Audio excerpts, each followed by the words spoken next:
All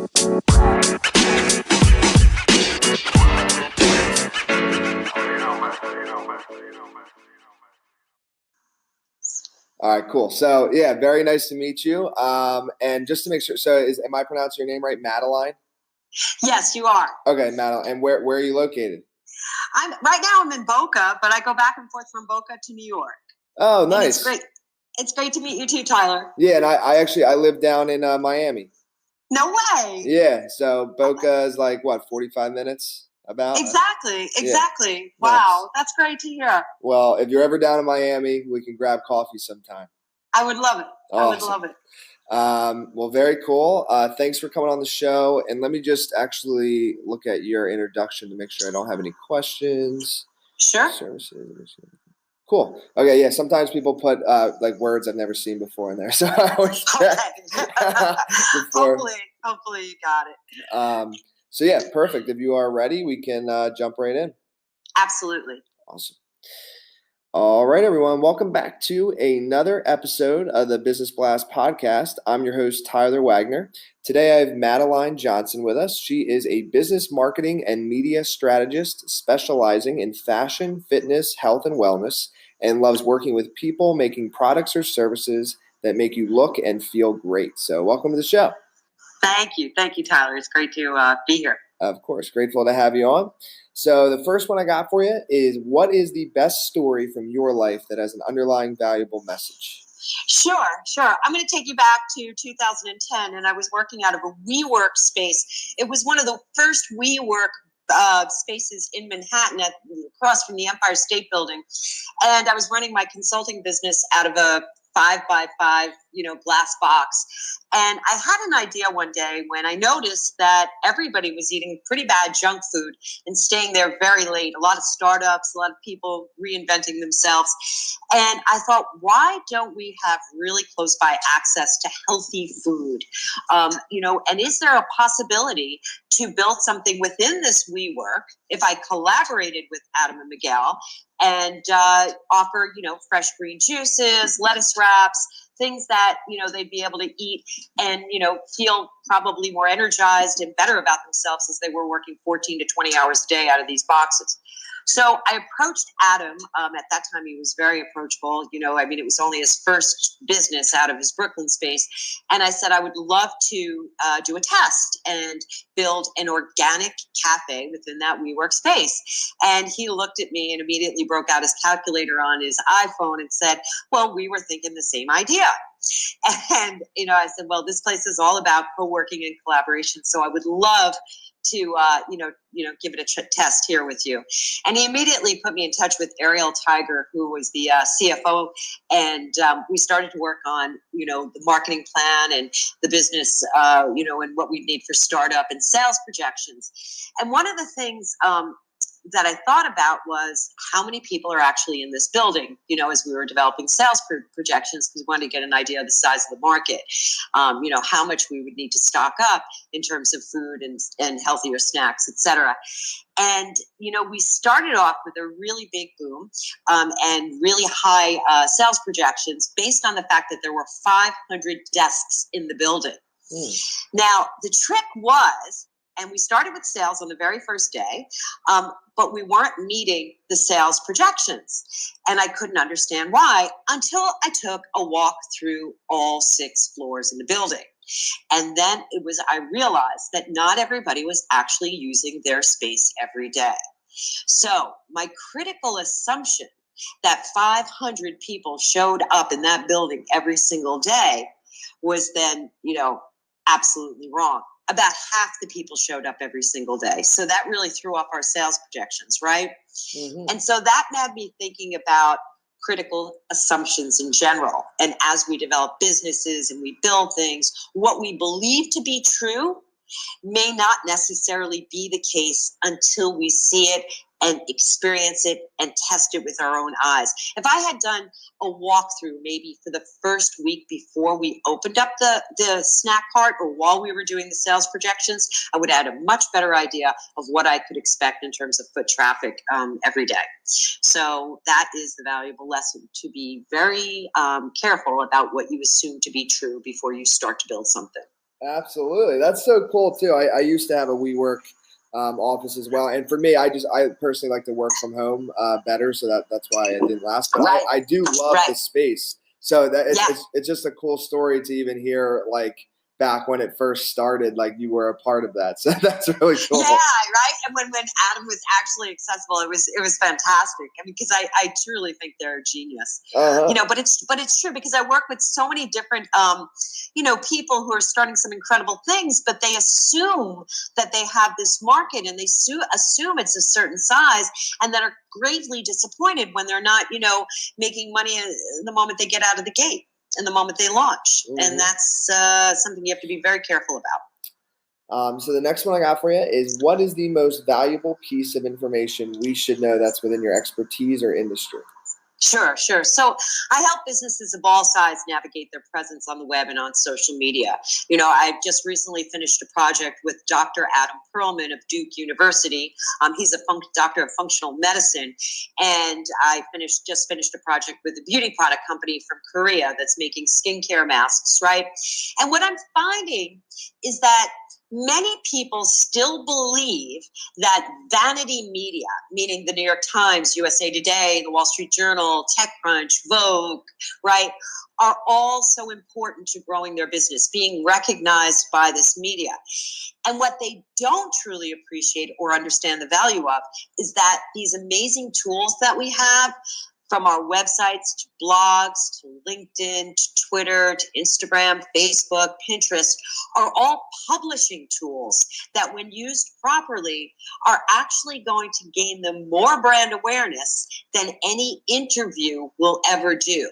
Short interviews are great, and traditional media still has its place.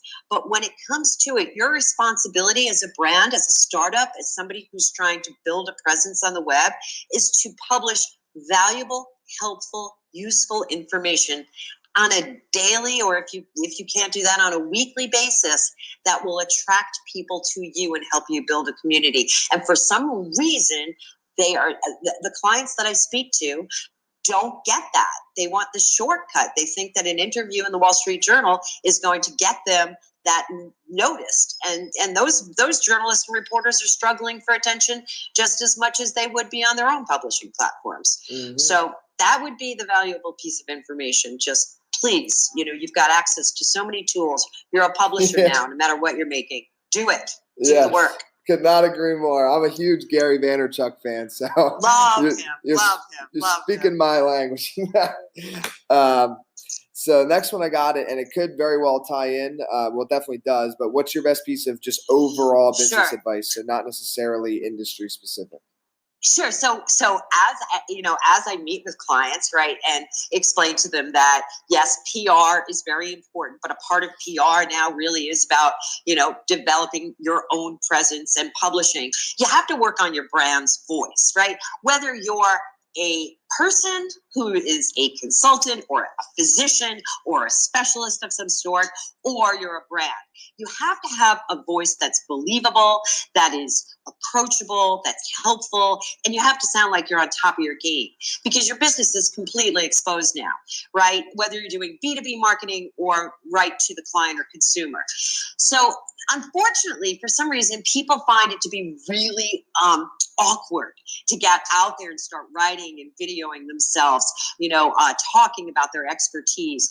And what I would say to them is, the best thing you can do is practice. And I, like with Dr. Adam Perlman, I said, before we go and shoot 28 videos, right, for your website, I want you to get on your iPhone every day and video yourself, and then critique and watch yourself, and get those messages tight, right? And that really helped him and develop his brand voice, the way he actually speaks to, everybody on the web. So I think that developing the voice is very important. And the second piece of advice I would be is, please don't operate in a bubble. Be aware of the changes happening in your industry. Stay on top of trends. Every year around December, I start to look at what trends are forecasted in each industry to know what's ahead. Mm-hmm. And business owners should do the same. And if you could give your younger self one piece of advice, what would that be? Okay, so it would be two pieces of advice. advice. So the first would be, you're so much more powerful than you know. And the second would be to stop worrying so much about what might happen and focus on being in the present moment. Mm-hmm. And then the next one is a little bit different than the others. It is, in your opinion, what is the key to happiness? So I recently found this out. I have a separate blog, and it's a blog about self-awareness and emotional intelligence. And I realized that peace of mind is happiness, and it has to be guarded with your life. And I think it was Brian Tracy who had some type of quote about, how important peace of mind is and should be your number one goal, because we try to control so many things that we can't, and peace of mind is something you can control. You get to decide what's going to upset you today, and luckily, it's one of the easiest things you can learn to do, and nobody can take peace of mind away from you. Mm-hmm. And then what is the best book that you've read, and what was the number one thing you learned from that? Sure. So I have a book that I always go back to, and it's Viktor Frankl's Man's Search for Meaning, right? It's a chronicle of experiences in Nazi concentration camps. And it's really about the fact that anything that happens to you, right, anything challenging, it's your attitude that you get to choose in any given set of circumstances. And when you can keep your attitude in a bright place, you already own your position in life. But right now I am reading Ray Dalio's Principles, and I'm learning so much from him. And I think one of the things that I would love to share is that when you're setting goals, people tend to keep their goals kind of small, but that's only because you're creating goals from what you know at the moment. And as you learn new things, you will grow, and your goals should become bigger. So that's a takeaway from Ray Dalio's book, which I highly recommend. Oh yeah, both books that you mentioned are incredible. Yeah. Big fan. And then what is your favorite quote and why? So I have three quotes and they're very short quotes. The first one is "Be Here Now" by Ram Dass, and it just reminds me to be in the present moment. The second one is "It's like this," and that's similar to the quote "This too shall pass," and I heard it on Tara Brach's podcast. And the third is "If you can, you must." And that came from my Bikram hot yoga instructor, Jill. And it was in the middle of a pose that I just so didn't want to do. And she just said, "If you can, you must." And I knew she was talking to me. That's awesome. Yeah. Yeah.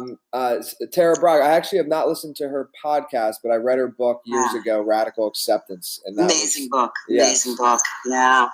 So yeah, thank you so much for coming on. Very insightful episode. The last one I got for you is, where can our audience best find you online? Sure.